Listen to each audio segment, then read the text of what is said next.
Da oltre 50 anni vi facciamo viaggiare nel mondo. Totaviaggi è garanzia di competenza e trasparenza per una vacanza indimenticabile. Offriamo anche servizio biglietteria, noleggio auto e assicurazione, pratiche e ottenimento visti. Nel nuovo anno Totaviaggi vi propone Birmania, 13 giorni e 10 notti da 2.390 euro in hotel 4 stelle con partenza il 25 febbraio. Madagascar, da marzo a maggio, 9 giorni e 7 notti da 1.090 euro con volo diretto da Verona. Totaviaggi, viaggiare a Portogruaro. Cerchi un'auto o un veicolo industriale? GP Auto è quello che fa per te. GP Auto ti offre una vasta gamma di veicoli industriali ed auto d'occasione e chilometri zero. GP Auto è uno staff di professionisti al tuo servizio, sempre pronti a guidarti nel tuo acquisto. GP Auto a Villotta di Chionsi in provincia di Pordenone, uscita autostradale A28, telefono 0434 630 560. Passa da noi, passa da GP Auto. Assinvest, da sempre al vostro fianco. Sono Leonardo Moretto, rappresento Assinvest a Portogruaro, lavoriamo nel settore delle assicurazioni e degli investimenti. Lo facciamo attraverso canali diretti, attraverso l'e-commerce, attraverso sistemi di distribuzione innovativi. Applichiamo mensilizzazione a tutti i nostri contratti in maniera gratuita. Abbiamo particolare attenzione nei confronti delle imprese artigiane, distribuiamo prodotti finanziari e prestiti personali grazie alle partnership nazionali che abbiamo creato. Assinvest ci trovi in via Vivaldi numero 3 a Portogruaro, telefono 0421 27 3258.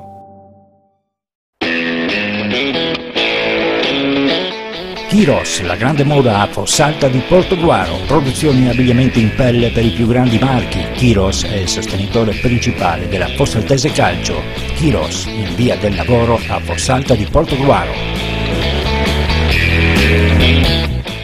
A Torre di Mosto, CMC Venezia, abbigliamento sportivo e promozionale, t-shirt e gadget per eventi e manifestazioni, oggettistica in vetro di Murano per premiazioni e cerimonie, tutto personalizzato come vuoi tu.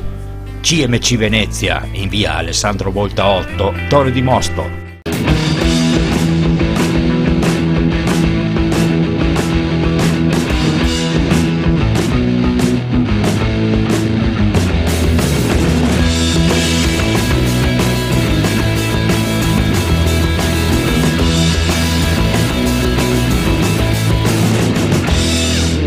In questo numero, per il basket, analizzeremo la sconfitta della Smack Caorle contro lo Jadran e la vittoria della Pallacanestro Portogruaro in Serie D. In promozione la Fossaltese si aggiudica lo scontro playoff con lo Spiri Basket.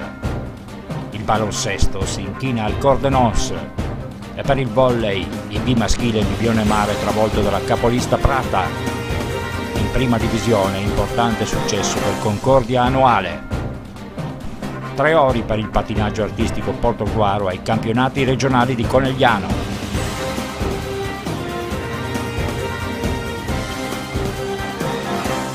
Per ipotecare i playoff con un certo anticipo servivano assolutamente i 2 punti contro lo Jadran, campo peraltro notoriamente non facile da espugnare. La Smack Caorle ha confermato la regola incappando in una di quelle serate dove non ti entra proprio niente, subendo quindi una battuta d'arresto che ne complica il cammino. Adesso, alle spalle delle inarrestabili Oderzo e Jesolo, si è compattato un folto gruppo a quota 20 dal quale dovranno scaturire le altre pretendenti ai playoff. I gialloblu non sono riusciti a scardinare la zona con la quale lo Jadran si è difeso per l'intera partita, affidandosi conseguentemente in maniera prevalente al tiro dalla distanza con percentuali rivelatesi oltremodo deficitarie. Ancora senza il play titolare Bovolenta, presente in panchina ma non utilizzato perché reduce dall'intervento al setto nasale per la riduzione di una frattura, Caorle è rimasta in partita per i primi 2 quarti, filati sostanzialmente via punto a punto. Quindi, al rientro dall'intervallo lungo, si è spenta la luce nei litoranei, permettendo allo Jadran di scavare quel break decisivo che poi i triestini hanno ulteriormente dilatato nel corso dell'ultimo quarto. Buon per il quintetto di coach Ferraboschi che nel doppio confronto è riuscito a conservare la differenza canestri a proprio vantaggio. Dopo l'ottima prestazione con Padova non siete riusciti a centrare la vittoria anche a Trieste? Sì, sapevamo che era difficile e una partita, vincere qui a Trieste è Non dico che è impossibile quasi, però sapevamo che dovevamo rimanere in partita fino alla fine, essere concentrati. Lo siamo stati per 3/4 di gara e poi la partita si è decisa nell'ultimo quarto, dove sono riusciti a strappare e ad andare via. Ecco, ottima prestazione di Markovic, forse è mancato un po' Krešnar e Moruzzi deve ancora entrare bene nelle rotazioni. Beh, insomma, neanche Markovic ha fatto un'ottima prestazione sinceramente, anzi forse ci è mancato l'apporto di Markovic e ci è mancato l'apporto di Blaž, ma in generale un po' tutti quanti, soprattutto sulla parte finale della gara, potevano dare qualcosa di in più. Sicuramente non siamo stati aiutati dalle percentuali di tiro, perché abbiamo tirato con percentuali bassissime sia con gli esterni sia da sotto, e questo ha fatto la differenza. Infatti forse avete sofferto particolarmente la zona messa in campo dallo Jadran. Sì, alla fine contro la zona puoi anche attaccarla bene e avere dei buoni tiri, poi devi fare canestro e i tiratori non ci mancano. Abbiamo fatto dei buoni tiri tutto sommato, però li abbiamo sbagliati. Questo è un campo dove i punti di riferimento non sono semplici e quindi anche per un buon tiratore, se non hai in giornata, è facile sbagliare. Ecco, un campionato sempre più entusiasmante, la griglia playoff con la classifica che si assottiglia ogni giornata di più. A questo punto ti chiedo, secondo te, un tuo parere sulle favorite al salto di categoria, già che sono diverse le pretendenti alle prime posizioni. Sì, a parte Oderzo e Jesolo che sono già lanciate nei playoff, il resto è una questione che riguarda e coinvolge diverse squadre, almeno 8. Quindi il campionato è molto lungo, ogni partita lascia aperta ogni possibilità. Onestamente, visto l'equilibrio che c'è, direi che comunque non è nemmeno scontato nei playoff che le prime due, Oderzo e Jesolo, riescano ad arrivare fino alla fine, proprio perché i playoff possono nascondere delle diverse insidie. Devo dire una gran partita, sono molto contento, un po' per la classifica perché è molto corta. Perdi 2 partite, sei 12°, per cui bisogna stare sul pezzo, continuare così e cercare di prendere una continuità anche subito dalla prossima trasferta a Castelfranco. Sì, al di là dei punteggi in attacco ben distribuiti, ha funzionato perfettamente la difesa 3-2. Ma più che una 3-2 era una 2-3, che vorrei allungarla ancora un po' su tutto il campo, su tutta la zona del campo. Però adattata, ecco, noi ci siamo adattati un po' ai loro tiratori, certe volte hai ragione tu, era 3-2, però insomma, ripeto, io sto già pensando alla prossima partita, che è Castelfranco, che è in crescita, nonostante abbia solo 2 punti, però ha cambiato mezza squadra, per cui sarà molto difficile già il prossimo impegno. A questo punto, se posso, dico che ci siamo anche noi. E adesso bisogna continuare, specialmente queste partite che in teoria sembrano facili, ma non saranno facili, anzi, specialmente il fatto di concentrazione, impegno, sono partite molto difficili. E quelle lì dobbiamo vincere. Infatti all'andata abbiamo fatto un filotto di 6 partite di fila, non sarà facile ripetere questa cosa, però adesso siamo consci della nostra forza e dobbiamo continuare su questo livello qua.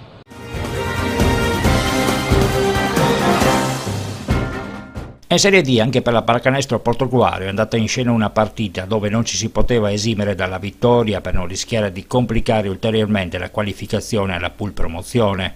Al Palalovise è scesa la cestistica udinese, quintetto che naviga nelle posizioni di coda della classifica, e di Granata non si sono fatti sfuggire questa occasione, pur se si sono presentati al via con Fabrici e Marcon infortunati. Primo quarto equilibrato, quindi Portogruaro ha creato il break vincente nel secondo parziale, quando le triple di Tamassia e Piasentin hanno portato il quintetto di coach Ostan sul 31-21 all'intervallo lungo, dilatando ulteriormente lo score ad inizio ripresa grazie alla mano calda di Nosella, che chiude in modo definitivo la pratica, fissando lo score sul 69-49. Sì, la vittoria era importante, purtroppo la classifica dal quarto all'ottavo posto è ancora aperta, per cui dobbiamo andare venerdì a Gonars a vincere per confermarci, per non inguaiarci nelle ultime due giornate. La partita, devo dire, l'abbiamo interpretata bene. Primo quarto abbiamo sbagliato cose semplici, però poi quando ci siamo messi in moto abbiamo attaccato bene la loro zona, facendo un break importante nel terzo quarto che ci ha permesso poi di controllare l'ultimo periodo. Andiamo appunto a Gonars decisi a fare il risultato perché noi vogliamo fortissimamente i playoff, Diciamo prima che, arrivano meglio è.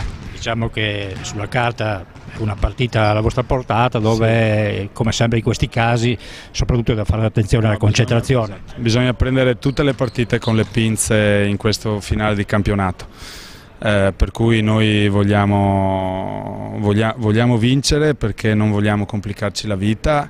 Perché quest'anno l'obiettivo è di andare ai playoff e non vogliamo sbagliare proprio adesso in queste ultime 3 giornate, per cui siamo molto determinati e cercheremo di prepararci al meglio per finire il campionato come tutti si aspettano da noi.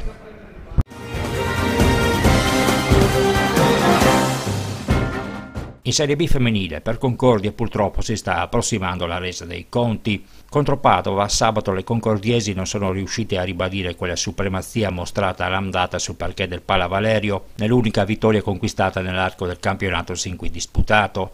Rispetto al solito questa volta è stata fatale la prima parte di gara. Le patavine sono scese in campo mostrando sin dalle prime battute il giusto approccio ed una maggior voglia di vincere per non sprecare 2 punti oltremodo utili nella loro corsa per la salvezza, creando il break decisivo nel secondo parziale, durante il quale le concordiesi non sono andate oltre i 9 punti realizzati. A rientro dopo l'intervallo lungo Padova ha gestito il vantaggio dall'orgoglioso ritorno delle biancorosse, che tuttavia non sono mai riuscite a rientrare completamente in partita.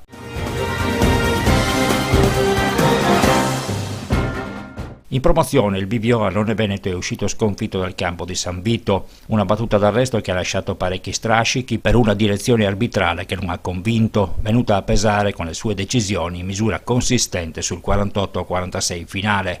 La Fossaltesi invece si è imposta 63-55 sullo Spili Basket, una vittoria importantissima che ha visto i fossaltesi creare il break vincente dopo l'intervallo lungo. 2 punti che fanno agganciare la zona playoff ai biancoverdi, pur se il campionato resta sempre apertissimo, con ben 7 squadre racchiuse in 4 lunghezze a contendersi le posizioni utili per giocarsi il salto di categoria.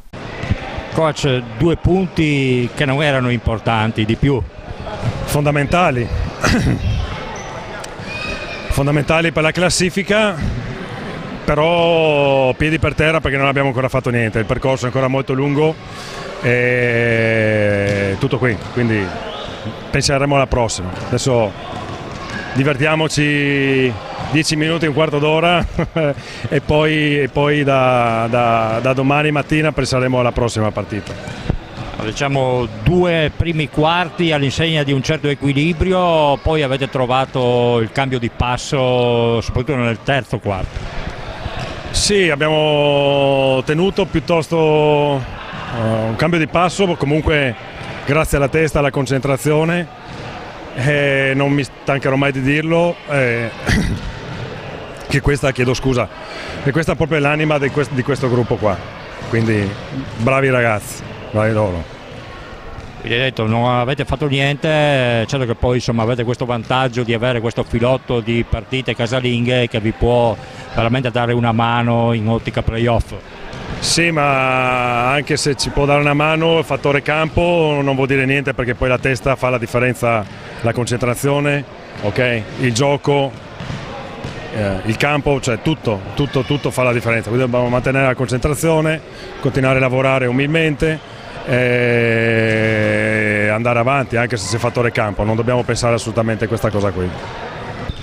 Non abbiamo mai stato entrati in partita bene, un po' per la mancanza di un nostro leader che è Michele Faelli, che ci avrebbe dato tanti rimbalzi in più e soprattutto ci avrebbe dato punti anche. Ma quello che più ci è costato è i palloni che abbiamo buttato via noi, palloni stupidi che abbiamo perso soprattutto alla fine del quarto quarto. Abbiamo perso, li abbiamo regalato a loro sicuramente 5 canestri proprio da sotto su palloni persi da noi.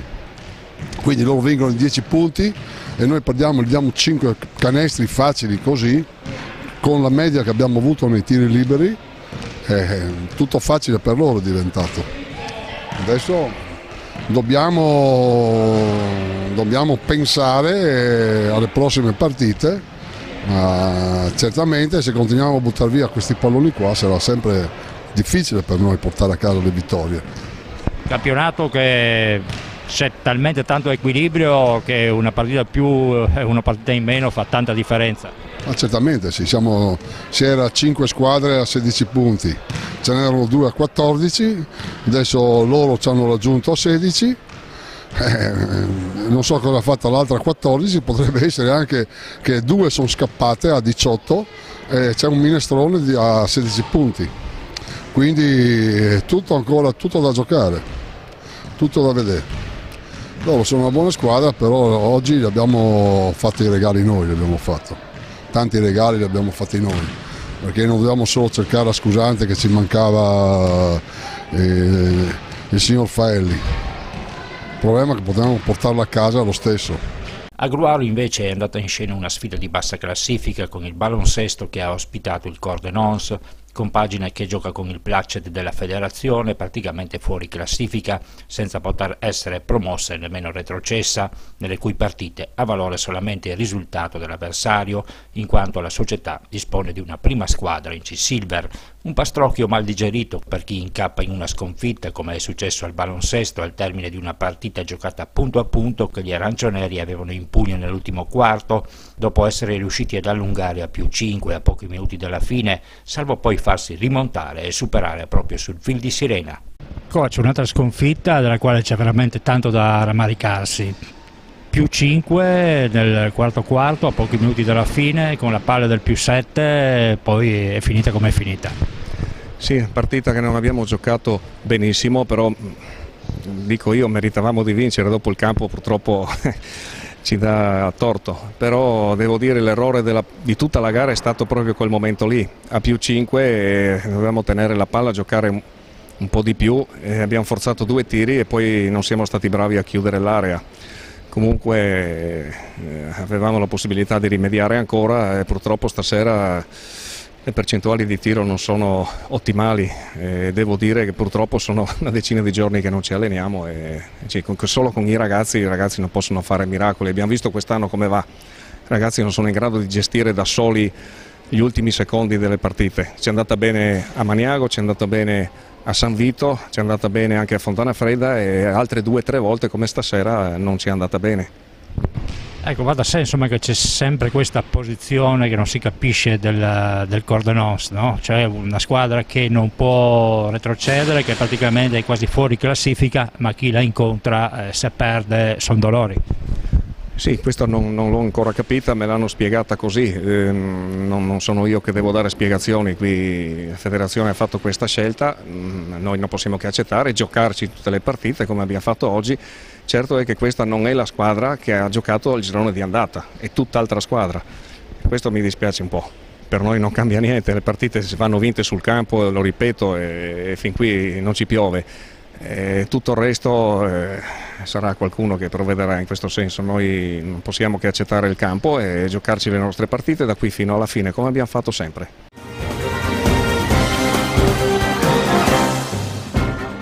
Più ombre che luci in questo fine settimana del basket giovanile targato BVO, a ricominciare dalla battuta d'arresto casalinga dell'Under 18 Elite con l'UBC per 74-79. Tra domenica e martedì si è consumata anche una doppia sconfitta casalinga per gli Under 16 di eccellenza, che con molta probabilità li taglia fuori dalla possibilità di accedere alla fase successiva. Domenica sono stati travolti dal Basket Trieste per 43-108, mentre martedì se la sono giocata punto a punto con la P Udinese, cedendo solamente nell'ultimo quarto davanti a qualche scelta sbagliata al tiro proprio nella fase cruciale del match. A tenere alto il nome del BVO sono stati gli Under 15 che in riva a Livenza a San Stino hanno regolato 58-29 i pari età del baloncesto. Sconfitta invece l'Under 14 targata Caorle a Murano per 68-25. Da oltre 50 anni vi facciamo viaggiare nel mondo. Totaviaggi è garanzia di competenza e trasparenza per una vacanza indimenticabile. Offriamo anche servizio biglietteria, noleggio auto e assicurazione, pratiche e ottenimento visti. Nel nuovo anno Totaviaggi vi propone Birmania, 13 giorni e 10 notti da 2.390 euro in hotel 4 stelle con partenza il 25 febbraio. Madagascar, da marzo a maggio, 9 giorni e 7 notti da 1.090 euro con volo diretto da Verona. Tota Viaggi, viaggiare a Portogruaro. Cerchi un'auto o un veicolo industriale? GP Auto è quello che fa per te. GP Auto ti offre una vasta gamma di veicoli industriali ed auto d'occasione e chilometri zero. GP Auto è uno staff di professionisti al tuo servizio, sempre pronti a guidarti nel tuo acquisto. GP Auto a Villotta di Chionsi in provincia di Pordenone, uscita autostradale A28, telefono 0434 630 560. Passa da noi, passa da GP Auto. Assinvest, da sempre al vostro fianco. Sono Leonardo Moretto, rappresento Assinvest a Portogruaro, lavoriamo nel settore delle assicurazioni e degli investimenti. Lo facciamo attraverso canali diretti, attraverso l'e-commerce, attraverso sistemi di distribuzione innovativi. Applichiamo mensilizzazione a tutti i nostri contratti in maniera gratuita. Abbiamo particolare attenzione nei confronti delle imprese artigiane, distribuiamo prodotti finanziari e prestiti personali grazie alle partnership nazionali che abbiamo creato. Assinvest ci trovi in via Vivaldi numero 3 a Portogruaro, telefono 0421 27 3258.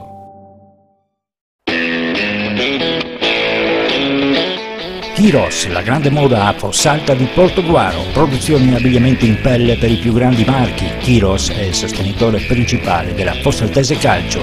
Kiros, in via del lavoro a Fossalta di Portogruaro.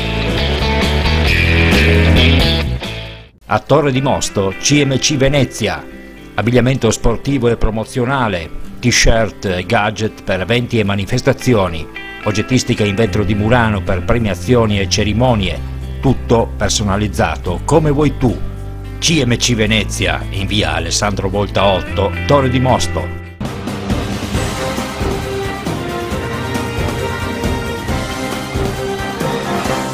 E di Serie B la prima di Mauro Baldissin sulla panchina del Volley Team Club Ibione Mare non è stata baciata dalla fortuna. Contro la capolista Prata non vi è stato proprio nulla da fare. I cambiamenti tattici voluti dal nuovo coach non sono riusciti ad arginare lo strapotere dei pordenonesi, che sono passati al palla Barbazza lasciando i sandonatesi sul 14-25, 17-25 e 22-25. È chiaro, non era questa una sfida dove pensare di cercare i punti salvezza. Il nuovo corso incomincerà dalla prossima partita, quando il Volley Team Club scenderà sul campo del Sil Volley Tre Baseleghe a caccia di quel successo che possa consentirne di coltivare ancora qualche speranza di salvezza. La classifica vede dunque Prata saldamente al comando e ormai virtualmente ai play-off per la Serie 2, mentre alle spalle la lotta è tutta per il secondo posto. Con Bolzano e Valsugana Padova c'è la Pallavolo Motta, attualmente quarta in classifica, nell'ultimo turno vincente proprio con il Sil Volley. In Serie C maschile è andato in scena il sempre atteso derby tra il Portogruaro e l'Agora Mestre, che nelle ultime stagioni ha quasi sempre preso la via dell'Emene. I biancoverdi si sono imposti anche in questa occasione per 3-1, allungando così a 3 la serie delle vittorie consecutive in un campionato sempre più strano, che li vede nuovamente gettare l'occhio alle zone alte della classifica. Dopo aver ceduto 25-20 nel primo parziale, i ragazzi di coach Pilot hanno preso in mano saldamente le redini dell'incontro, andando a vincere gli altri 3 set, 21-25, 18-25, 21-25. Nel prossimo turno i portoguaresi saranno di scena nell'ennesima trasferta di questo periodo a Padova contro i giovani del Chioene, per provare a scalare ulteriori posizioni. E la pallavolo Portogruaro è stata protagonista anche al femminile nel campionato di Serie D. Le ragazze di Pasqualino Speranza hanno sfruttato il turno favorevole che le vedeva opposte al Zanata Silea per mettere in cascina altri 3 punti utili per staccarsi in modo considerevole dalla zona play-out. Niente da fare invece per San Stino, sconfitta per 3-0 dalla terza forza del campionato, il Bremas Volley. Le Liventine ormai sono invischiate nel pieno della zona calda, servirà loro un rapido cambio di passo per risollevarsi da una situazione di grande difficoltà del tutto inattesa alla vigilia del torneo. In prima divisione invece importante successo del Concordia a Noale, è arrivato solo al tie break al termine di una partita tirata.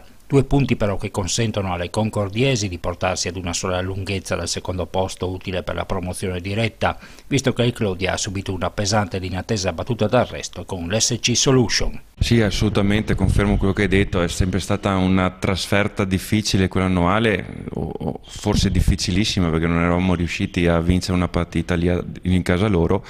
Abbiamo portato a casa 2 ottimi punti, anche perché comunque la partita è stata effettivamente ben giocata da entrambe le parti, con il risultato del Chioggia che ci ha permesso di avvicinarli di 1 punto.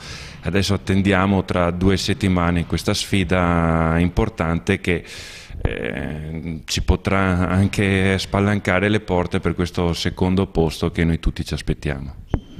Tra l'altro una sfida con il Chioggia che è un recupero, e per il gioco della sorte avrete, diciamo, il match d'andata e il match di ritorno a distanza di poche settimane. Sì, 2 per la precisione, quindi sarà la prima sfida, giocheremo tra 2 settimane e capiremo anche un attimo che squadra avremo contro, perché pur essendo iniziato il campionato da 6 mesi non siamo mai riusciti a vederle. E dopodiché, dopo subito 2 settimane, ci sarà il ritorno a casa loro. Diciamo che in 1 mese e mezzo, viste anche le partite, le altre partite che avremo, sarà molto importante non perdere punti appunto contro il Chioggia per poter dopo affrontare l'ultimo mese in una posizione di classifica un attimino migliore, anche se comunque anche quella di adesso è buona, ma avere il coltello, così, diciamo così, dalla parte del manico. Senti, 3 settimane fa avevate vinto il tie break con l'SC Solution, sembrava una mezza sconfitta, una sconfitta addirittura, e il 3-2 invece che gli ha rifilato al Clodia indubbiamente fa assumere valore a questo vostro risultato. Sì, in 2 settimane abbiamo rivalutato assolutamente il risultato che prima ci sembrava negativo, e adesso probabilmente, pensandoci a mente fredda, visto anche quello che è successo all'SC, cioè con 2 inserimenti di 2 nuove atlete di categoria superiore, ci ha permesso di avvicinarsi, vista la vittoria che hanno ottenuto col Clodia, di rosicare un altro punto appunto al Chioggia. Sicuramente anche nel proseguo del campionato potrebbero portare via punti importanti alle dirette concorrenti per i posti più importanti della classifica. Intanto c'è da fare i conti con la Milanese, un ostacolo ovviamente non insuperabile vista la classifica, 0 punti. Come sempre diciamo, l'importante è in questi casi non perdere la concentrazione. Sì, sarà sicuramente l'atteggiamento iniziale nostro che deciderà le sorti della partita. Non possiamo nasconderci che squadra è ultima in classifica, 0 punti, quindi il risultato pieno, vale a dire un 3-0, è sicuramente doveroso da parte nostra. Speriamo anche la possibilità di fare anche giocare un po' le ragazze che in questo periodo hanno giocato meno, e per far riposare anche chi invece ha giocato sempre.